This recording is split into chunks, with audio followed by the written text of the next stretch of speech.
Olá, meus amigos! Sejam vocês bem-vindos aos canais que ajudam você a questionar esta realidade, aos canais Marcelo Marins Consciência Cósmica e também ao canal Chamados a Despertar. Quero agradecer a presença de todos vocês, vocês de todo o Brasil e vocês de todo o mundo. Aonde quer que vocês se encontrem, neste mundo holográfico, sejam vocês sempre bem-vindos. É um prazer para mim falar para todos vocês. Quero agradecer às pessoas que sempre ajudam nossa família, ajudam a este trabalho. Gratidão imensa pela generosidade de vocês. Quero agradecer a todas as pessoas que nos assistem, nos doam suas atenções para utilizar nossos vídeos, nossas mensagens, como uma forma de reflexão e também estar buscando sobre o que eu posso dizer, o questionamento e as respostas dos seus dilemas existenciais. Eu quero agradecer aos inúmeros e-mails de relatos que eu recebi. Eu tenho recebido depois que eu comecei a falar sobre contratos astrais, tá? Muitas pessoas no Messenger também mandaram, eu li muitas coisas, e pelos e-mails eu pude perceber o quão as pessoas se sentiram mexidas, energeticamente com essa série de vídeos sobre os contratos astrais, né? Gente, é sério. Nunca, em nenhuma outra série qualquer que eu programei e que eu disse que iria fazer uma série, que ia ter 1, 2, 3, 4 vídeos, e todas as séries eu recebo inúmeros e-mails, mas eu nunca recebi e-mails tão fortes, espiritualizados, o quanto tem sido nesses vídeos onde estamos falando sobre os contratos astrais. É impressionante a espiritualidade encorpada nesses e-mails. E esses e-mails me mostram que algo sem qualquer tipo de planejamento, não sendo uma série, mas que vai ao longo dando assunto e nós vamos abordando, nunca mexeu tanto com as pessoas como tem sido esses vídeos sobre os contratos astrais. Vocês lembram quando eu disse para vocês não ficarem criando confusão? Vocês lembram? Pessoal, evita de criar confusão com pessoas. Procura viver de boa. Porque as pessoas têm eus maiores. As pessoas têm eus maiores. Existe uma gangue de aliados, né? Aliados, eus maiores, muitos aliados são eus maiores, alguns alienígenas. O plano espiritual, ele é todo composto por clãs que eu posso chamar também de gangues.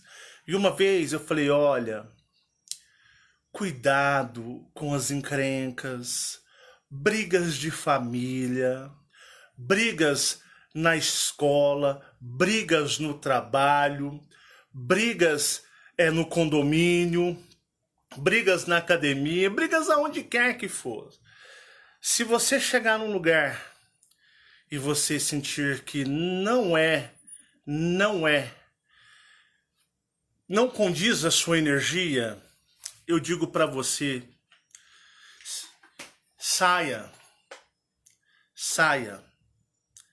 abaixa a cabeça e saia.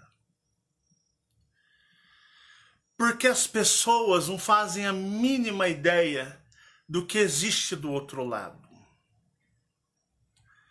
Pessoas muito valentonas, pessoas muito cheias de quereres. Quem não deve, não teme. Criaram e-mails a meu respeito, que eu estava xingando, ameaçando pessoas, famílias. nunca ninguém provou. Tentaram derrubar o meu trabalho, nunca conseguiram. Sabe por quê? Não é porque eu sou bambambam, não. Não é porque eu sou melhor. Pelo contrário, eu me acho melhor do que ninguém. É porque eu ando pelo certo e faço pelo certo.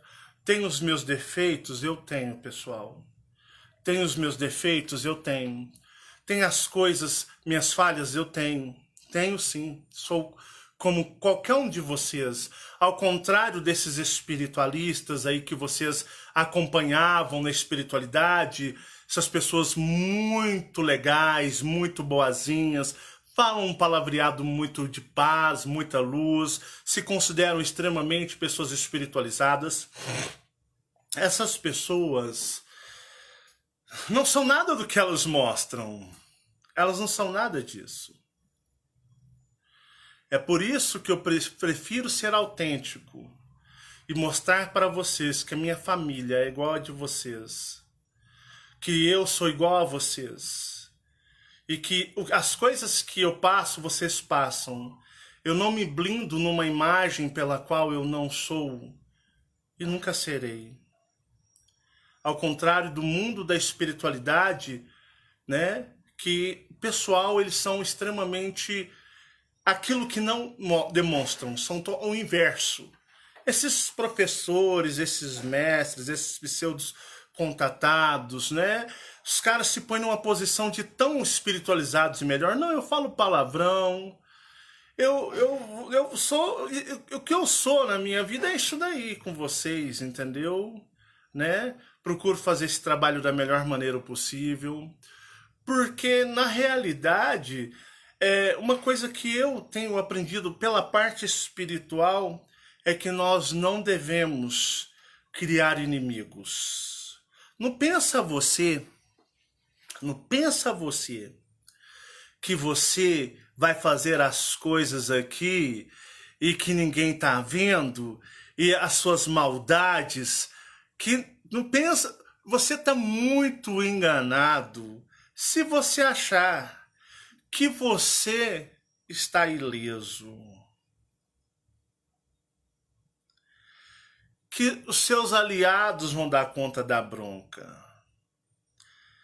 Eu queria falar sobre aliados. O que é o aliado? Vocês sabiam que para vocês serem ajudados pelos seus aliados, vocês precisam, de uma certa forma, ter uma certa conduta que eles consigam chegar energeticamente, porque senão vocês vão sacrificá-los. Vocês precisam ter, quanto melhor a sua conduta, quanto aquele negócio, quem não deve não teme, para você ter uma ideia, mais os seus aliados vão lhe ajudar. Sabia?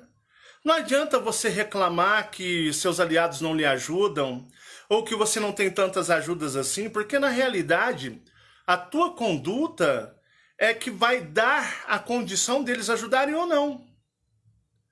Deles ou não. Porque eu falo, são de clãs, de eus maiores, até extraterrestres.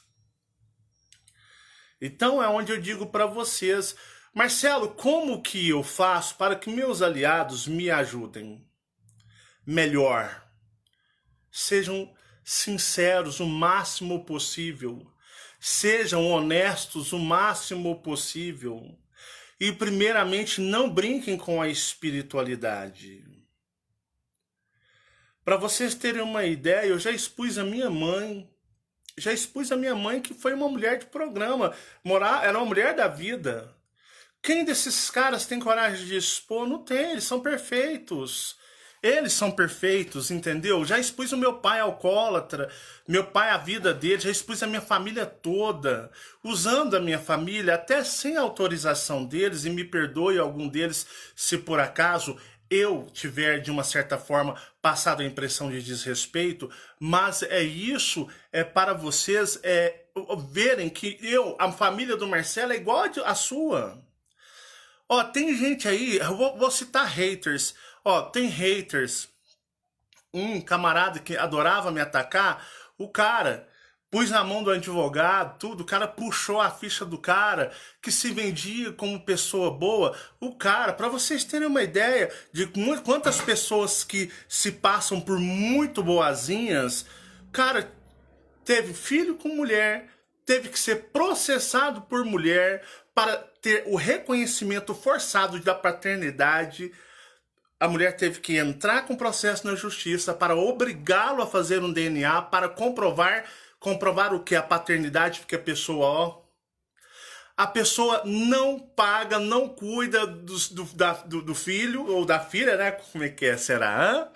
E aí a mulher vive tendo que entrar com recurso de mandar prender para poder o quê? Para poder ter o dinheiro para sustentar a filha.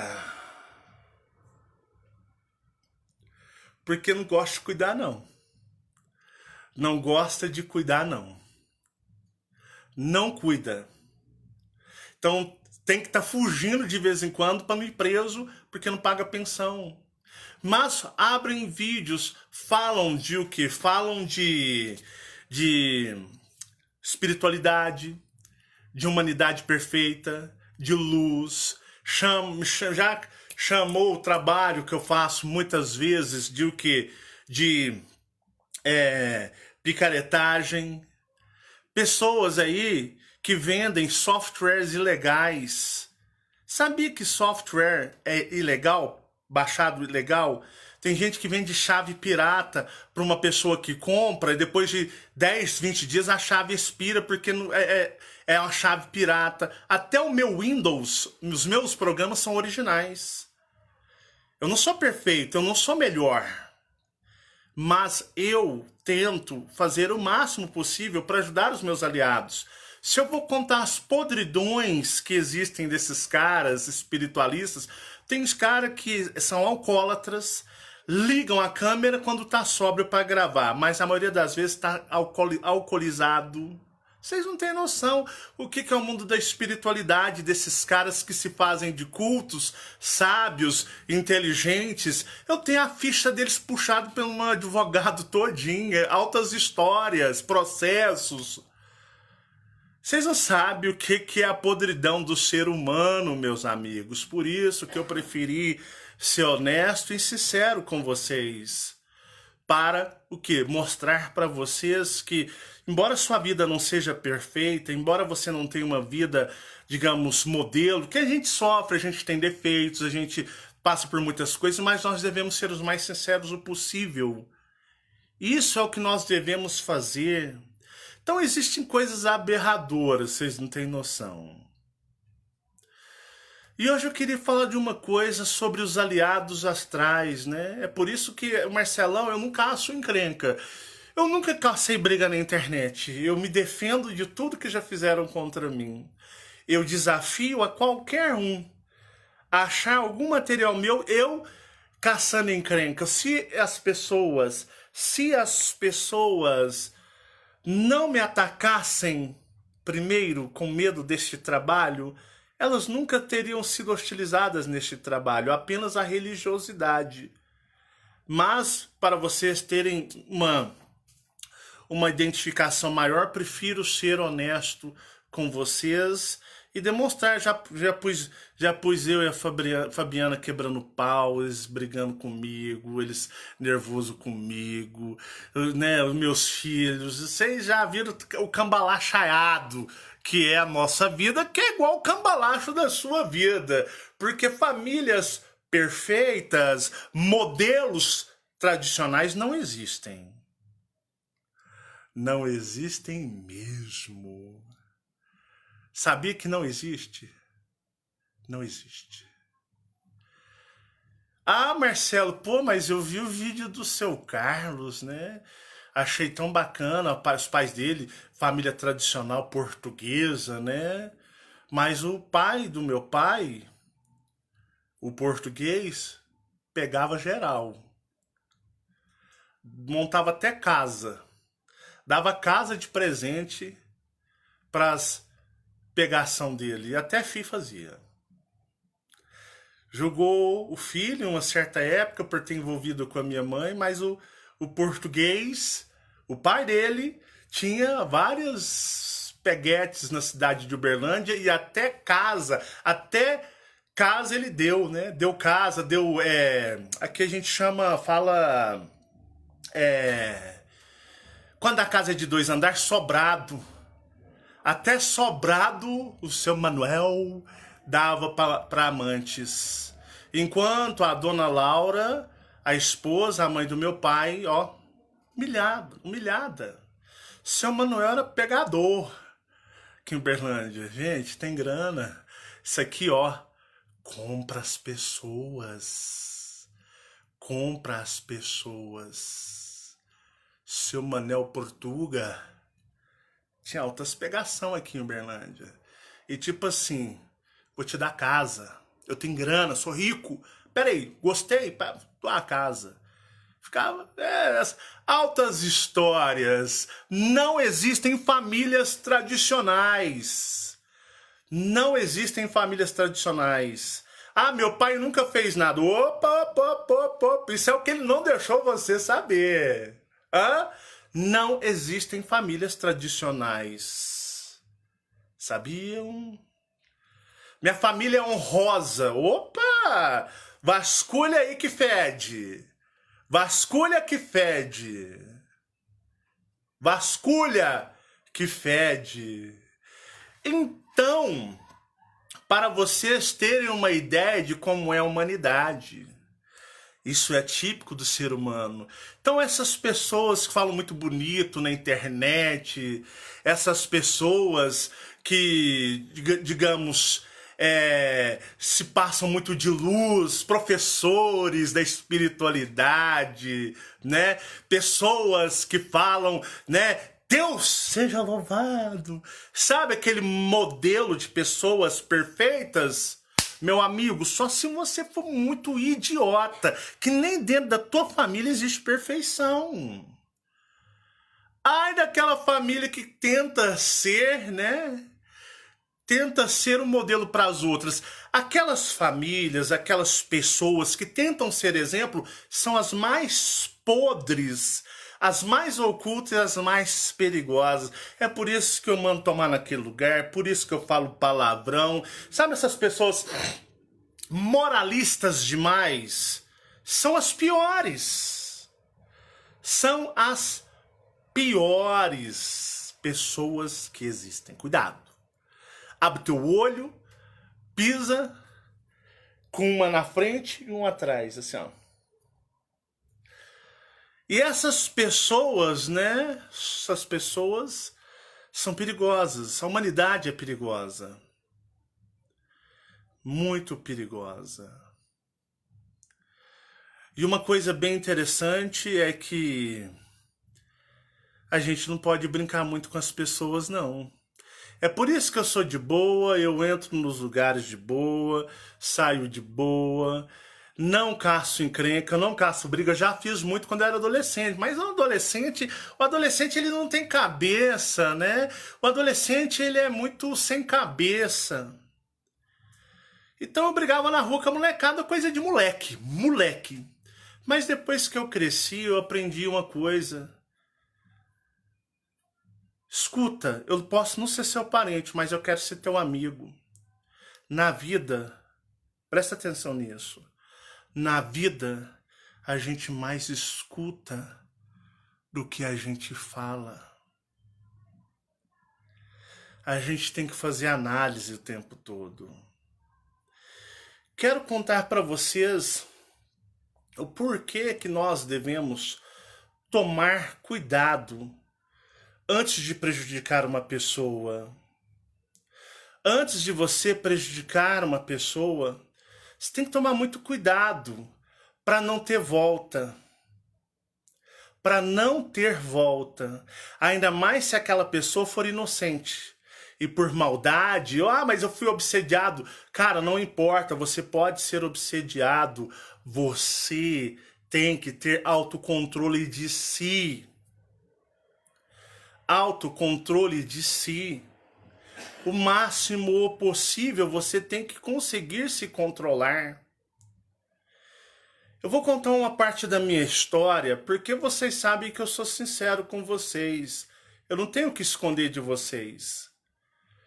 Para que exista uma amizade entre nós, para que exista confiança entre nós, embora eu não sei as partes de vocês, a não ser lá nos meus relatos, eu vou contar uma coisa muito, mas muito triste na minha vida. Na minha vida eu colecionei mais derrotas do que vitórias.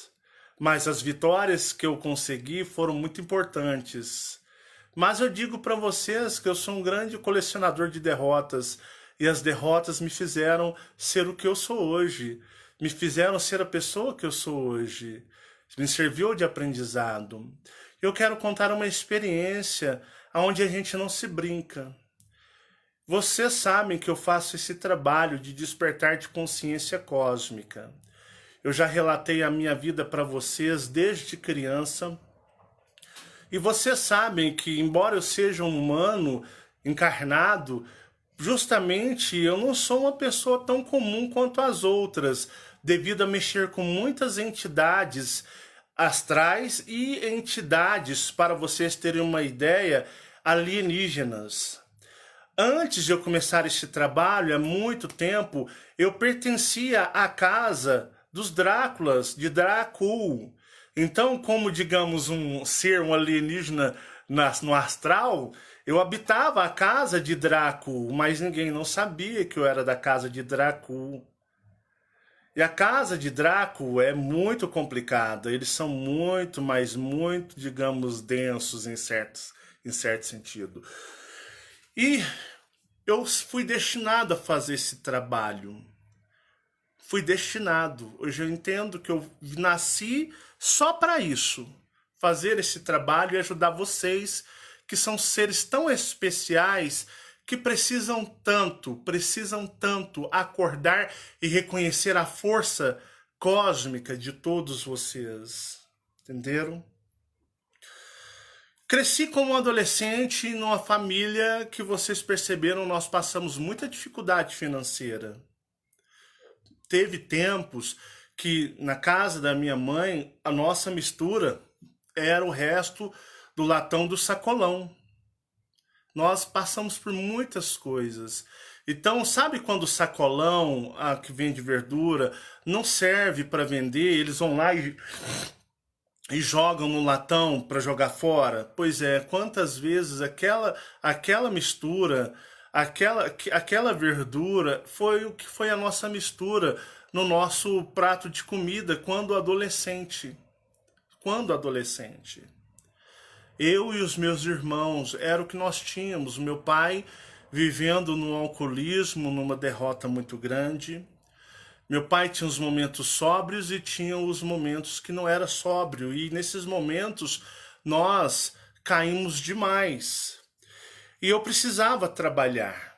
Eu tinha saído, eu trabalhei 2 anos e 4 meses de office boy. Eu conheço Uberlândia na palma da minha mão. Andando de bicicleta, com uma pastinha atrás, fazendo serviço bancário, entrega de nota fiscal, recebendo.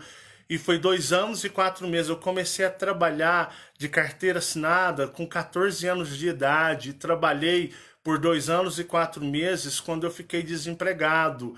Porque o dono da loja que eu trabalhava, eu estava para completar 17 anos.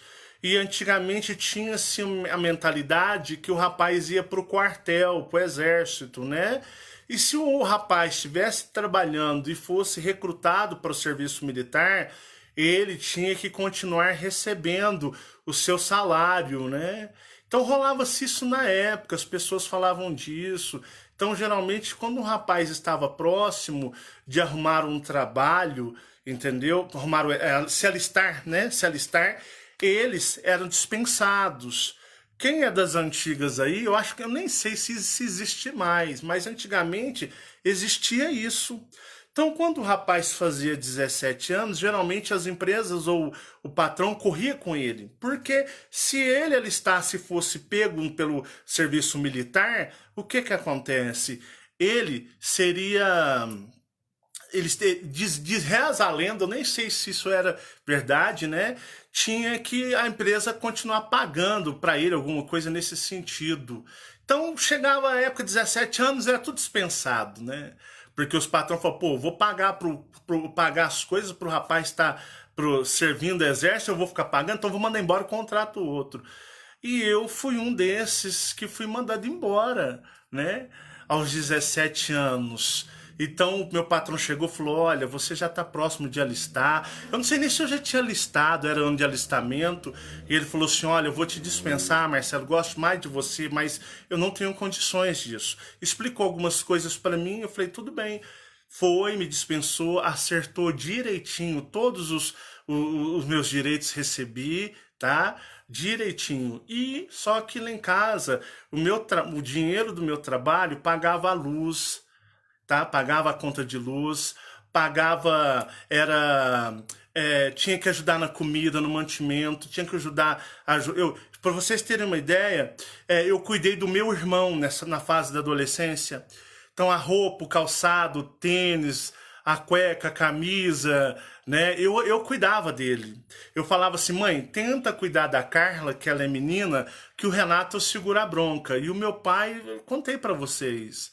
Então eu comprava chinelo, eu comprava roupa pro meu irmão, para o quê? Para que o meu irmão, eu amparava o meu irmão com o meu trabalho de office boy e a minha mãe amparava a Carla, mais o meu pai.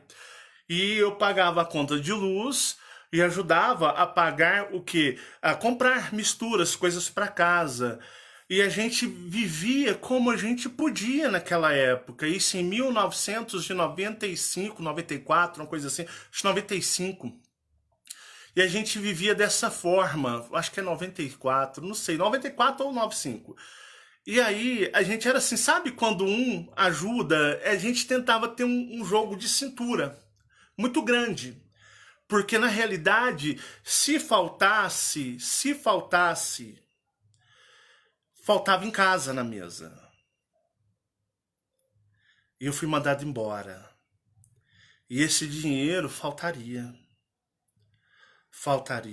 Porque o meu pai só se reergueu do alcoolismo no ano de 2000, quando eu, Marcelo, já tinha 21 anos, ou 22, 21, acho que era 21, no 77, no ano 2000, acho que eu tinha 21 anos. Foi quando o Carlos deu uma levantada na vida e voltou a trabalhar firme, e aí a casa manteve a estabilidade. Mas antes disso, não. Era um inferno na terra.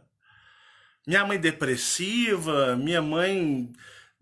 nossa, minha mãe chegou a, não virou alcoólatra, mas minha mãe bebia também para afogar as mágoas da vida. E eu segurava os trancos tudo disso, né? Minha mãe bebia até ficar desmaiada na mesa, eu tinha que pôr minha mãe, levava... Eu já contei essa história, eu vou contar rapidinho. Minha mãe, meu pai com amante, com aquela mulher de Ituiutaba, lá, né? E aí a mulher fazendo um trabalho de macumba, o pau quebrando, e aí a meu pai sumia para Ituiutaba. E minha mãe ficava numa amargura da vida, e minha mãe trabalhava de doméstica, e a minha mãe afogava as mágoas na cerveja. Ela, digamos, tirava até da boca, porque minha mãe tava numa deprê. E aí minha mãe, meus irmãos iam pra rua brincar, o Renato e a Carla, eu ficava sentado só observando minha mãe. E aí minha mãe bebia até a minha mãe perder consciência. Aí eu ia lá, pegava a minha mãe no colo, levava ela lá na cama, punha, cobria ela com lençol. Quando dava 7 horas da noite, eu já chamava meus irmãos para dentro. Eu dava banho na minha irmã, punha meu irmão para tomar banho, arrumava a roupa deles, eu esquentava a janta para eles, isso com 15, 16 anos, 17, punha meus irmãos para dormir. Quando dava mais ou menos umas 11 horas da noite, a minha mãe acordava. Aí a minha mãe fazia o seu escaldado e nós conversávamos até 2, 3 da madrugada. Tinha muito medo dela se machucar. Então fui crescendo nisso, sabe? Nesse clima. E o problema era dinheiro, faltava dinheiro demais. E a minha mãe numa depressão, numa paixão, e o Carlos queria só ficar em Tuiutaba. Tuiutaba é aqui em Minas Gerais, tá? É próximo de Uberlândia, não é longe. E aí eu precisava de arrumar um trabalho. Eu fiquei desempregado, esse dinheiro faltava, e eu precisava arrumar um trabalho. E nesse trabalho, quando você tá com 17 anos, cara, parecia ser uma maldição. Ninguém dava trabalho pra você. Ninguém dava. Você batia, os caras te olhavam, pô. E olha, gente, eu era esbelto, eu tava magro, não era gordo. Era uma fase que eu tava extremamente esbelto, porque não tinha muito também pra engordar. Era tudo muito regrado, né? Era regrado mesmo. E eu chegava, levava currículo, conversava, não, mais na frente, agora não, e não arrumava trabalho.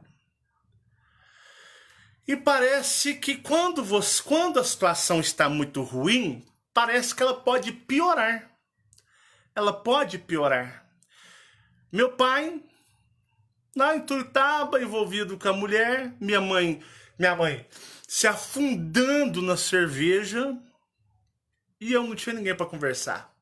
E com todas as minhas experiências espirituais, paranormais, sabiam? Quase enlouqueci. Foi um milagre do cosmos. Por isso que eu sei que tudo aquilo eu superei e tive cabeça para fazer esse trabalho. Quando algo está pior, pode piorar. E eu muito ansioso para arrumar um trabalho para ajudar em casa. Foi um período muito das trevas na casa dos meus pais. E eu passando na frente. Antigamente tinha aqueles fliperamas, lembram dos fliperamas? Quem é o das antigas aí? Tinham aquelas casas que eram cheias de fliperamas. Aí tinha os fliperamas, aí tinha uma pessoa que ficava no caixa vendendo a fichinha, e era aquele ambiente de pessoas fumando, pessoas bebendo e jogando. Um ambiente horrível. E aí eu entrei e perguntei para o dono se ele não estava precisando de alguém para trabalhar.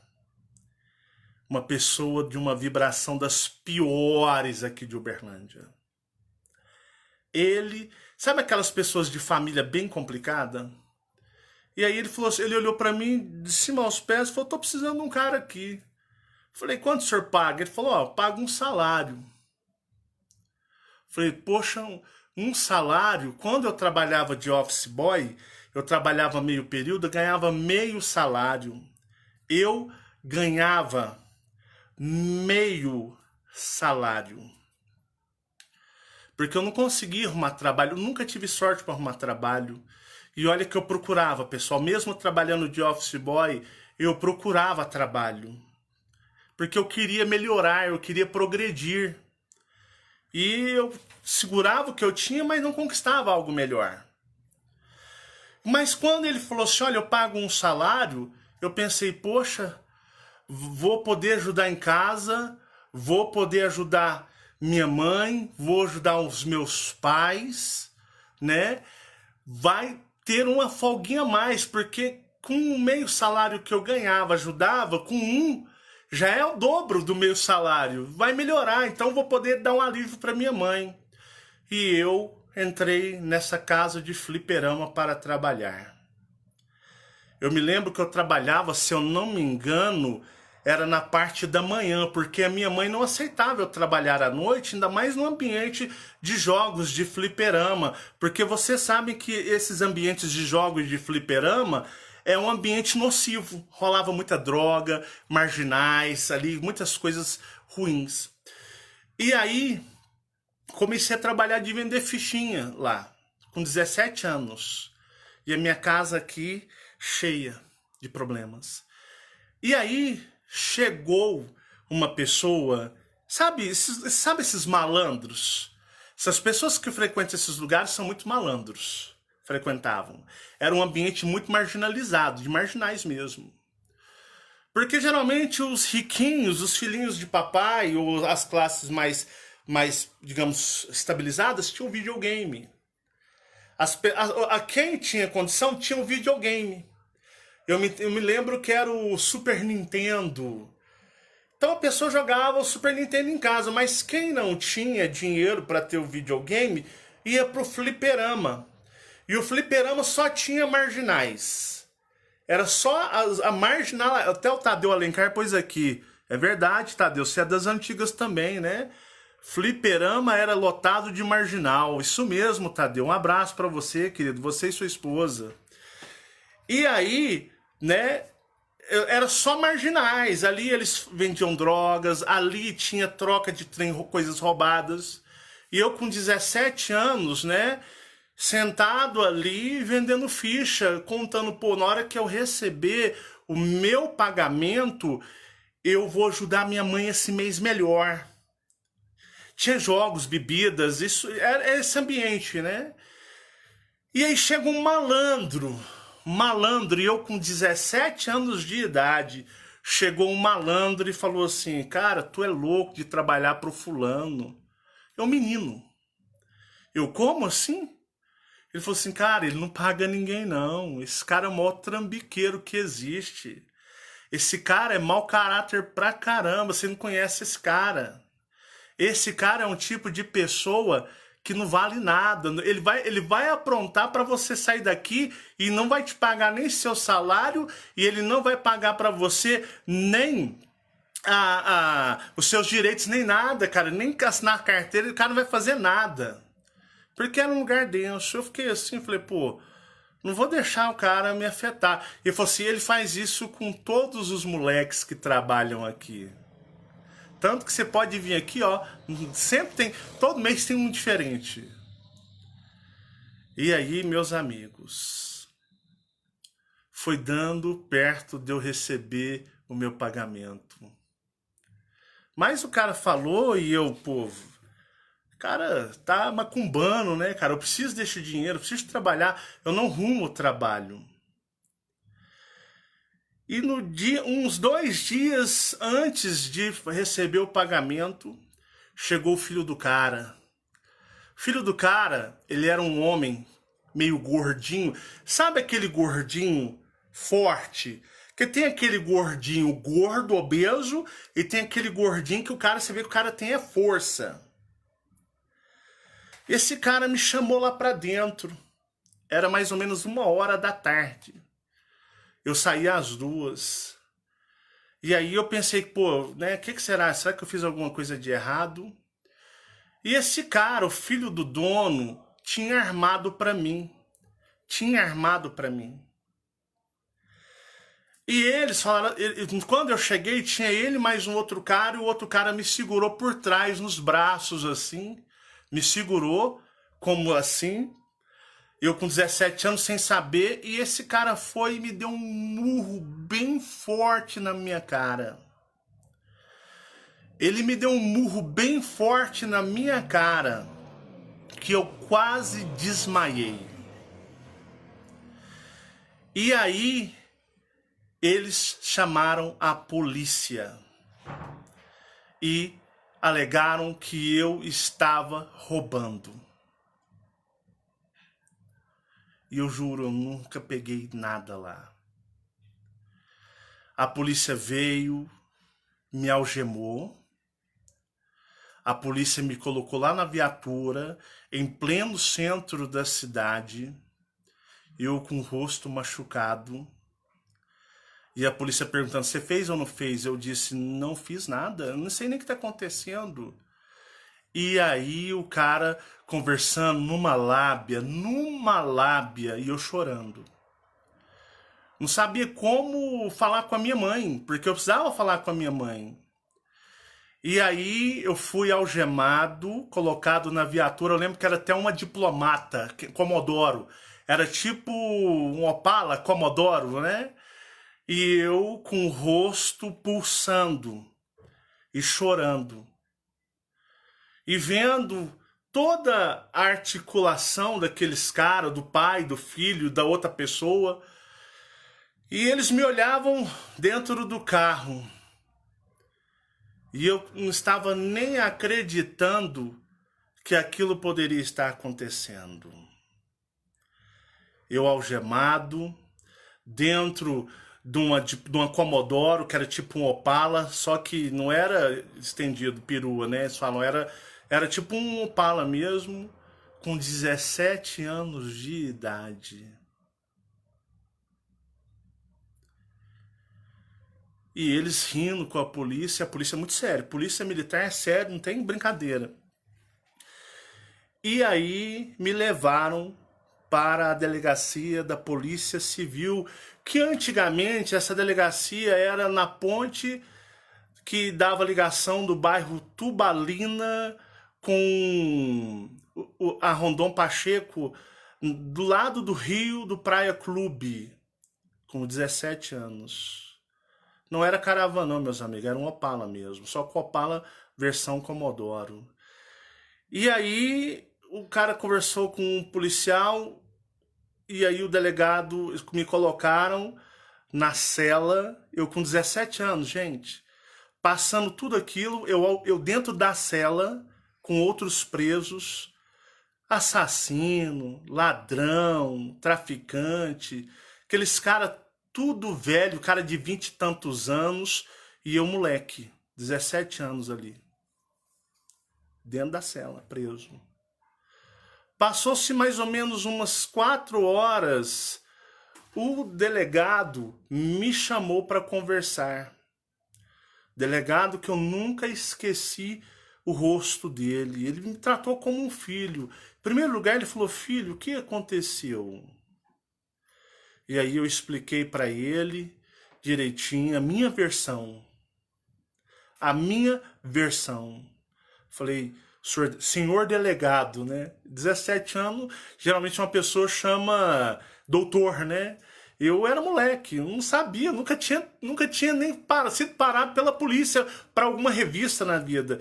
Falei: senhor delegado, chorando, com o rosto inchado, e eu expliquei para ele o que tinha acontecido. Eu não fiz isso, senhor delegado. Eu não fiz isso. E aí o delegado, aí veio o detetive.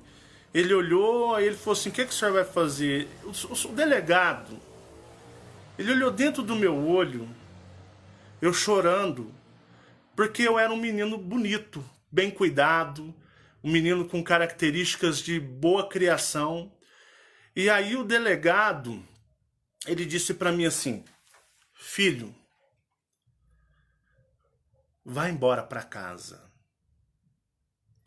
Vá embora para casa.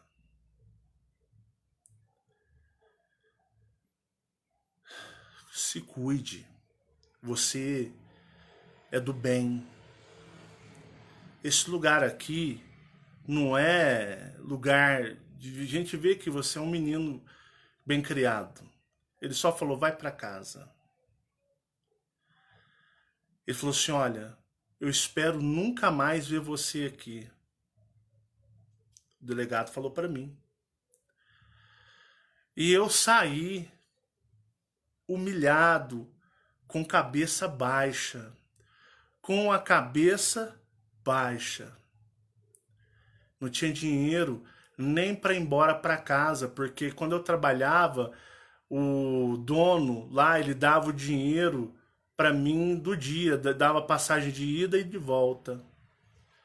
E eu com o rosto inchado, doendo, fui embora de a pé para minha casa. Mas enquanto eu andava, me vinha um sentimento de tanto ódio, e o cara chama Nelson, o cara que armou isso. Que eu falei assim: cara, um dia eu vou me encontrar com o Nelson. E ele vai. E aí nós vamos acertar. Nós vamos acertar a situação. Eu vou te. Jurei dentro de mim: Nelson, um dia eu vou te pegar. Eu tenho 17 anos, mas o mundo dá voltas. E eu vou te pegar, cara. Eu vou te pegar. Eu vou te pegar, cara. E quando eu te pegar, eu vou cobrar tudo isso com juros e correção monetária. Nunca mais eu vou esquecer seu nome, Nelson. Voltei para casa, contei para os meus pais. Meu pai ficou possesso de raiva. E a vida seguiu. A vida seguiu. E eu fui trabalhar de bico. Felizmente, algumas vezes a gente tem que engolir sapo na vida, sabe? Mas não se engane que nós estamos sozinhos. Teve uma grande reviravolta nessa história. E é aí que entra o lado espiritual da coisa. Não muito distante. Num belo dia em Uberlândia, nós, jantando, escutamos um tremor de terra no Luizote e em quase toda a Uberlândia. A terra tremeu em Uberlândia. Todos nós estranhamos. Quando os noticiários, e isso passou no Fantástico, depois desse vídeo eu vou colocar um link da reportagem do jornal Folha de São Paulo sobre isso. Vou provar que isso aconteceu. Houve-se uma explosão no centro de Uberlândia que abalou 3 ou 4 quarteirões no hipercentro. Preste atenção. Houve uma explosão que deu no Fantástico da Rede Globo, todos os jornais nacional. Houve-se uma explosão no centro de Uberlândia e essa explosão abalou 3 ou 4 quarteirões na cidade. Sabe o hipercentro? Sabe o hipercentro? Se você quer saber, o coração de Uberlândia começa pela Praça Tubal Vilela. E ali naquela região nós chamamos de hipercentro. Houve-se uma explosão que saiu destruindo loja, rachando prédio, destruindo, matando pessoas. Explodiu, e eu vou colocar no meu Facebook, você que me assiste no YouTube, você vá no meu Facebook e vai ter os links das reportagens. E essa explosão destruiu lojas, abalou prédio, tremeu a cidade. E adivinha onde foi? No fliperama. Fliperama que era bem no centro. Um quarteirão antes da Praça Tubal Vilela. Adivinha quem foi o responsável da explosão? O Nelson. Sabe o que eles estavam fazendo? Eles estavam criminosamente usando o fliperama, e isso eu vi, mas eu não entendia. Eles estavam estocando gasolina para vender de forma pirata lá no prédio do fliperama, lá no fundo. Eles estavam estocando combustível. Combustível, isso já era uma prática deles. Do Nelson, do pai dele e do cara que me bateu. Gente, isso foi em tempo recorde do que fizeram. Isso não foi só com o Marcelo Marins, mas foi com todos aqueles rapazes que eles armavam. O Nelson estava mexendo e de repente ele fez alguma coisa errada que explodiu todos os galões. Mas sabe aqueles galões, tipo, sabe aqueles barris que você vê com os piratas, aqueles barris de chopp, tonel? Só que imagina aqueles, vocês já viram aqueles tonéis azuis, aqueles latão azul de plástico duro, dessa grossura? Eles tinham lá nos fundos, era assim, é como se fosse a explosão de um posto de um bom posto de gasolina, de combustível ilegal. eles tinham essa prática e ninguém em Uberlândia sabia, nem a polícia sabia, que o Nelson e a sua família fazia isso lá. O fliperama era fachada.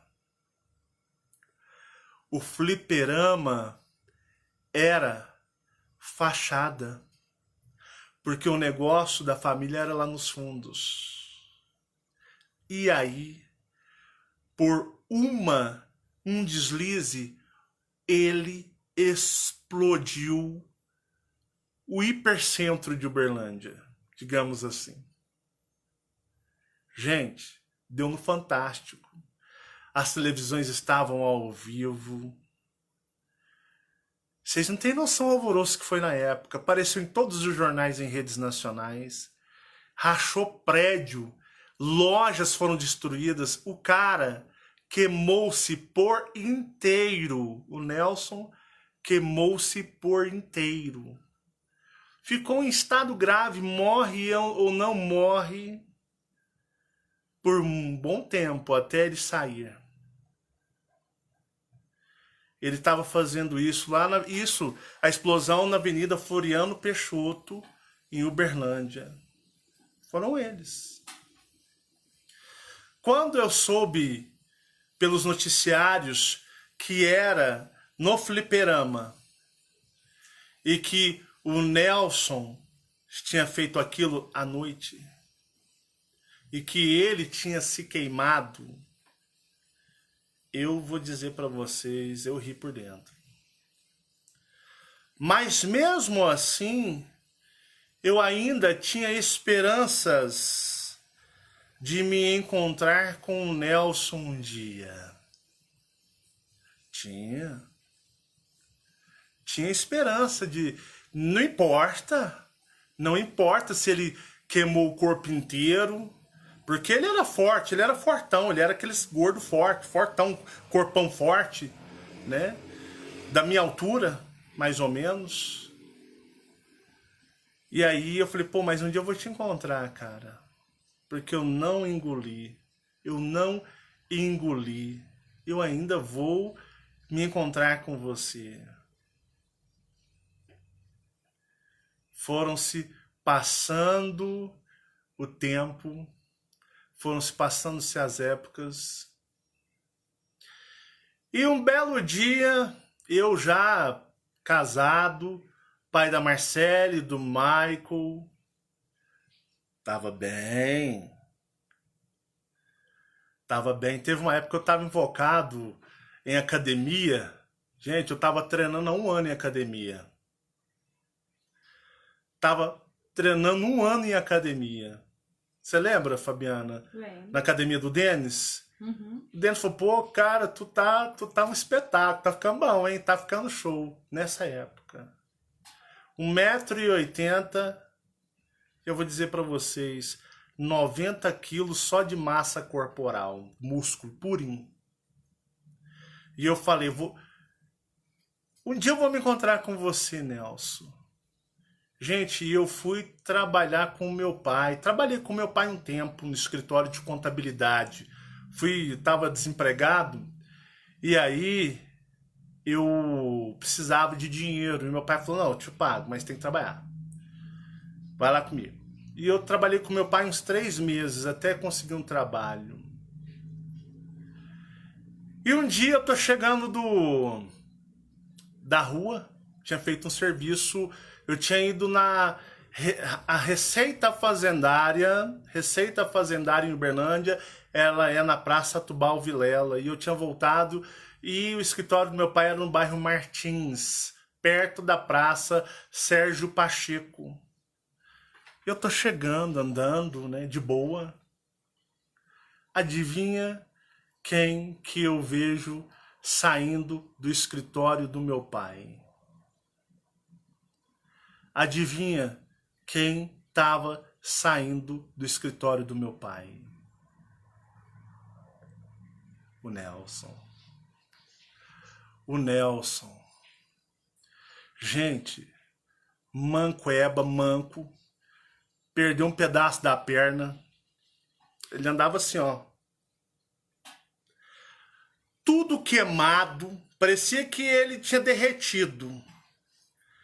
Magrinho, parece que só tinha osso e pele. Arrancaram, acho que um pedaço de uma perna dele. Ele tava com a perna assim, ó, uma maior e a outra. Andava todo manco, tudo queimado. Na hora que eu bati o olho, eu vi ele. Cara, eu tava um monstro. Na hora que ele bateu o olho em mim, ele me reconheceu. Eu deve ter quase morrido. Cara, eu tava um monstro, eu tava no auge. Com 30, acho que com 32, 33 anos. Eu não tinha mais 17 anos de idade. Eu não era aquele adolescente magro. Eu era um monstro. Parecia aqueles lutadores de MMA gigante, não é esses lutadorzinhos mequetrefe, não. Parecia aqueles monstros. E eu olhei ele de baixo para cima. Ele era da minha altura. Eu olhei de baixo para cima, assim, ó. Desse jeito assim. Ele parou, ele ficou congelado, me olhando. Eu olhei dos pés à cabeça. E eu sempre gostei de usar camisa sem manga, né? Então os bração estavam tudo gigante. E eu olhei, falei, lembra de mim, Nelson? Ah, eu acho que eu lembro. Te conheço, é o filho do Sr. Carlos? Sou eu mesmo. 1995, eu tinha 17 anos, desgraçado. Lembra do rapaz de 17 anos, do fliperama que roubou, que você mandou pra cadeia? Pois é, cara, engraçado, eu cresci, né? É bom, você conhece meu pai? É bom que ele vai ser o que? Testemunha do que eu vou fazer com você agora. Eu vou terminar de te estourar todinho. E ele, aleijado, ele estava aleijado da perna. E velho, tudo queimado. Meu pai parou, ficou olhando assim. A secretária dele ficou olhando assim, porque tinha a porta. E eu com ele na porta do escritório. Cara, começou a me subir uma fúria. Falei, cara, eu vou arrancar seu couro vivo e nem vou ter trabalho. Eu queria até que fosse mais difícil para me ter emoção, para me te estourar, te mandar pro hospital quebrado agora. E eu, cara de homem, calvanhacão, uns 32, 33 anos de idade. Eu não tinha mais 17 anos. 1,83 m de muita fúria ali na frente dele. O Nelson parecia que tinha voltado para 1,70 m. Mas aí eu olhei, meus amigos. Olhei dos pés à cabeça nele. O cara tava um lixo, aleijado, todo queimado, mancando, parece que a perna dele tinha faltando um pedaço. Ele não aguentaria um soco meu. E naquela hora, em questões, sabe quando você tem segundos que parecem horas dentro de você? E ele parado me olhando. De repente, a fúria começou a me sentir dó. Comecei a ter pena dele. Eu tava com adrenalina a 1000. A minha adrenalina estava a 1000. Cara, ninguém nessa época nem me olhava torto. Porque o bicho pegaria feio. E aí, olhando no olho dele, eu disse, seja feliz, Nelson. A vida já lhe cobrou todas as maldades que você fez. Te desejo mal, não. Aliás, não gostaria nem que você passasse por isso. Te ver como você era, saudável, forte, te ver aleijado, tudo queimado, tudo faltando até pedaço de carne, todo recosturado. Eu não te desejaria isso, não. Eu te agradeço por eu te ter visto aqui agora. O meu ódio por você, por tantos anos, se transformou em piedade. Eu sinto dó de você. E eu não gostaria nem que isso tivesse acontecido com você, mas a vida lhe cobrou. E aí eu olhei bem dentro do olho dele e disse: vá em paz, Nelson. E eu entrei pro escritório do meu pai parece que fez assim, ó. Pensou Marcelo batendo meus clientes aqui na porta do meu escritório, né? E a secretária dele, nossa, né, ela ficou assim, e nunca mais eu vi esse cara na minha frente. Nunca mais eu vi ele. E aquela dor que eu carregava desde os 17 anos de idade, aquela humilhação que eu dormia, acordava com aquilo, lembrando da polícia me algemando, me levando dentro da viatura, todo mundo, eu tava sentado, moleque, adolescente, as pessoas passavam assim, olhavam, o que aconteceu? O que esse marginal fez? E eu não era marginal. Tudo aquilo passou. Aquela dor, aquela revolta,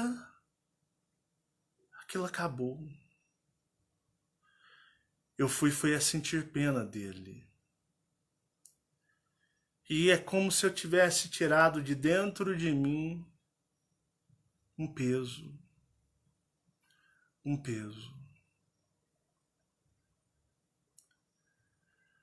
Porque na realidade, aquilo me consumia. E se eu continuasse com aquilo, se eu não tivesse esse encontro, aonde eu estava tão bem, talvez eu nunca estaria fazendo esse trabalho. Nunca estaria aqui aprendendo também fazendo este trabalho. Eu aprendi muitas coisas na minha vida. Nelson era o filho, o pai... Nelson, vocês não entendem, Nelson é o filho, o pai tem outro nome. Ele era o filho, o que armou. O pai já era mais idoso. Ele era o filho, devia ter uns 32 anos, devia ter uns 32, uns 30 anos de idade, eu tinha 17 anos de idade.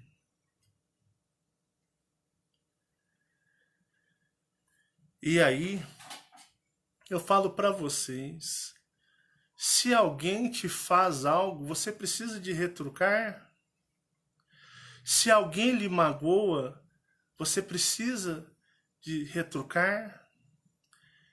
E eu ainda estava na época, antes de ter saído, na casa de Draco. Eu voltei para a casa de Draco há algumas semanas. Eu voltei a ser astralmente um vampiro. Há umas 2 semanas eu voltei para a casa de Draco, que me ofereceu sua proteção. Nessa época eu estava na casa ainda de Draco, não havia abandonado astralmente. Então eu digo para você que o que eu aprendi? Que nós não devemos caçar briga com as pessoas. Nós não devemos. Eu sou um tipo de pessoa que eu não procuro encrenca. Eu ataco a espiritualidade e a hipocrisia. Mas nem atacaria os espiritualistas se não fosse atacado e ofendido por eles. Então, moral da história, meus amigos, aqui não é a verdadeira realidade. Nada aqui existe. A realidade, ela se encontra em outros lugares. Nós não precisamos de vingança, não precisamos de dar a volta. Quando você mexe com alguém, esse alguém tem alguéms que você não enxerga. Esses alguéms que anda com essa pessoa não dormem, não descansam e não tem problemas de esquecimento. Não tem. Porque na realidade, todas as pessoas têm seus aliados astrais. Não pensa você que você vai prejudicar uma pessoa aqui agora e ninguém está vendo que você está fazendo escondido, que estão vendo. Que estão vendo. É que você não está vendo quem está vendo. E quem está vendo o que você não vê, irá cobrar de você. Eu quero, para me terminar, contar algo bem interessante para todos vocês. Há muito e muito tempo, em algum lugar, em um mundo, em uma terra, atacaram o reinado de um rei. Mataram o rei. Matou-se a rainha.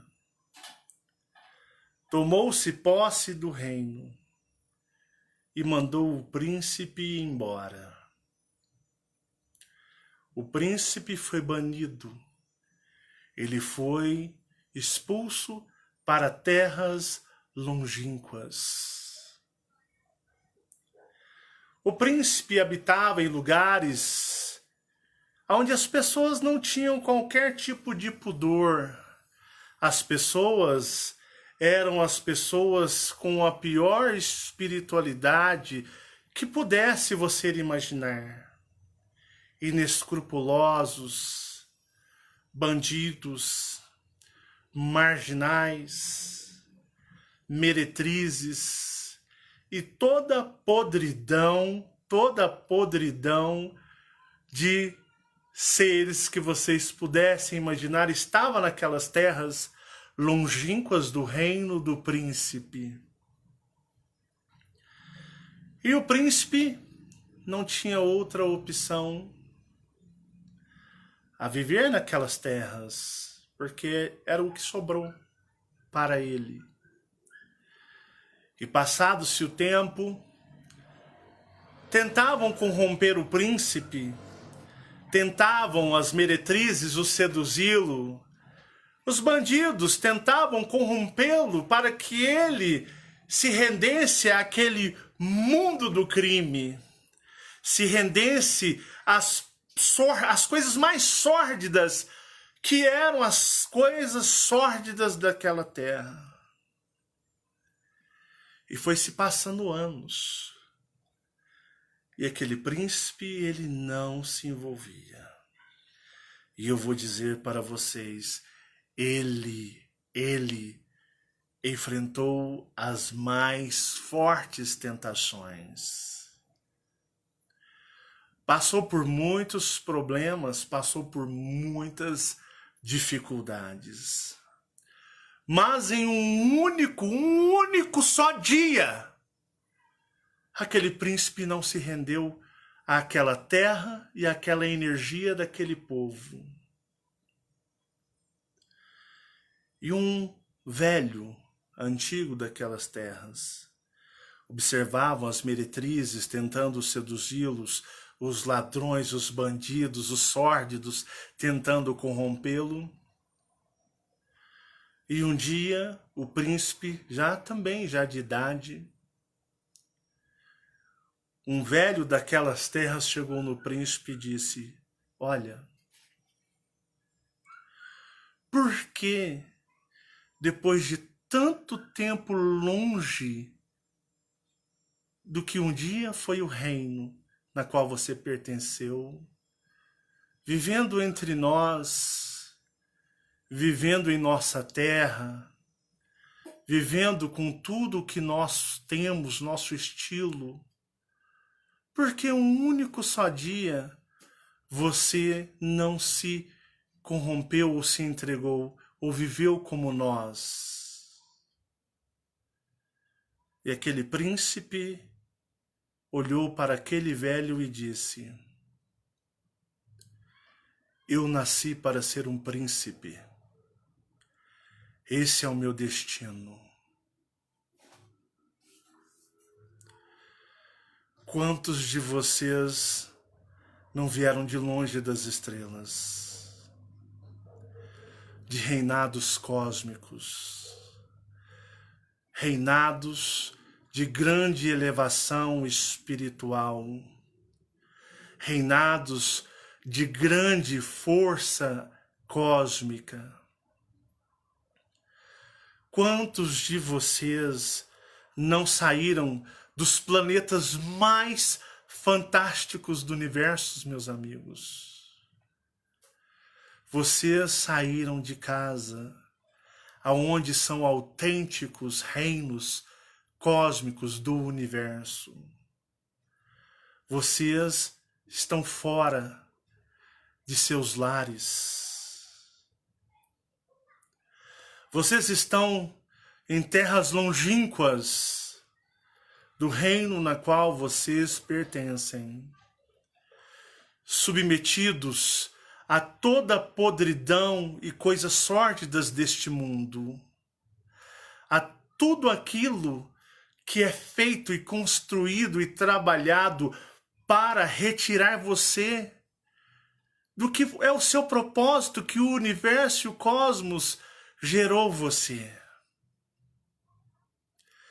Vocês estão longe de casa, dos seus reinos cósmicos, seus planetas, seus lares. Vocês se encontram distantes de seus lares. Vocês estão num mundo sórdido, num mundo de extrema vibração hostil, horrível e cheio de maus exemplos, cheio de seduções e tentações, como aquele príncipe passou naquelas terras. E eu digo para vocês, aqueles que nasceram para ser príncipes ou princesas nos reinos cósmicos do espaço, do cosmos e do universo, não podem se corromper a esses mundos, a essas terras longínquas de seus reinados. Porque vocês que me ouvem, vocês nasceram no cosmos para serem príncipes e princesas de grandes reinos cósmicos. Um forte abraço a todos vocês, muita paz e muita luz, e muito obrigado por me darem a honra e a oportunidade de servir a todos vocês. Tchau, tchau, meus amigos. Foi uma honra.